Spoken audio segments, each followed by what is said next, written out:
Dan Geltrude is an adjunct professor at Montclair State University in New Jersey, joining us live. Dan, good to see you as always. So if the United States has another oil issue, could there be a potential issue with gas pricing in this country? There absolutely can, because the strategic reserve is there for a reason. It's there in case you need it. Now, the reason the reserve is down in the first place is because when oil prices were going up and ultimately gas prices, that was tapped into to bring more supply on the market to lower prices. Now we have a situation where we're trying to replenish that reserve, but wait a minute, you have oil now at $85 a barrel and potentially going higher. So to replenish that reserve is going to mean higher prices at the pump. Now, the answer to all this is not going and playing with these strategic reserves. The answer is to become energy independent. If you're going to be relying on foreign energy, these are the challenges that we're going to have as a country and also for consumers. Right. And again, it's a strategic reserve. The strategy is having something in the tank in case you need it. And we're learning from the Department of Energy, they're not going forward with that plan, at least right now. Makes you wonder, are we going to need that in the future? And then we don't have it. A little bit concerning there, to say the least. All right, Dan, while we've got you, wanted to pivot and talk to you about some online shopping. Levi's, again, this denim empire, now saying their sales, half of them are happening online. They've got some, of course, brick and mortar department stores. But what does this tell you ultimately about the future of brick and mortars versus online shopping?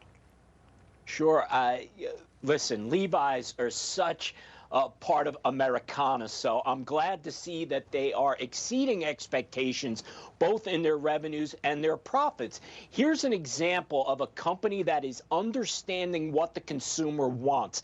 There is an absolute movement to convenience, meaning people want to shop online and have those products delivered. They don't want to visit the brick and mortar quite as much. So Levi's being able to make this pivot, well, there's a benefit for that. So good for them. I wanted to ask you, too, about Ford Motor Company just releasing a statement today in regards to electric vehicles. They announced that they're shifting their focus into their hybrid lineup and going forward with that to 2030 versus all electric. They're still going to invest in all electric, but they're making a major shift again from all electric to hybrid, and doing so for their large SUV from 2025 to 2027. And this is all going to affect their lineup up until 2030. But talk to us about that. I mean, the craze has been all electric, and now it seems as if they're saying, well, not entirely all electric. Let's stay with hybrid vehicles. Why?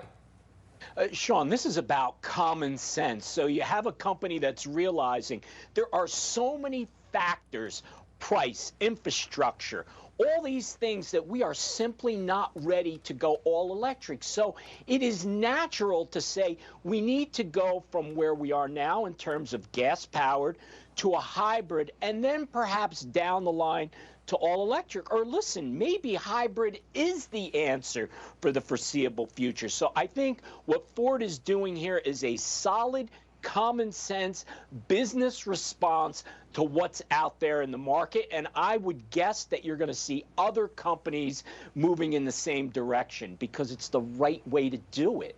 Yeah, if there's no customer to purchase the all-electric, you got to find the alternative, something that people actually want to buy. Perhaps the hybrid is the solution, at least for now. Dan Geltrude, thanks for coming on. Appreciate it. Thank you.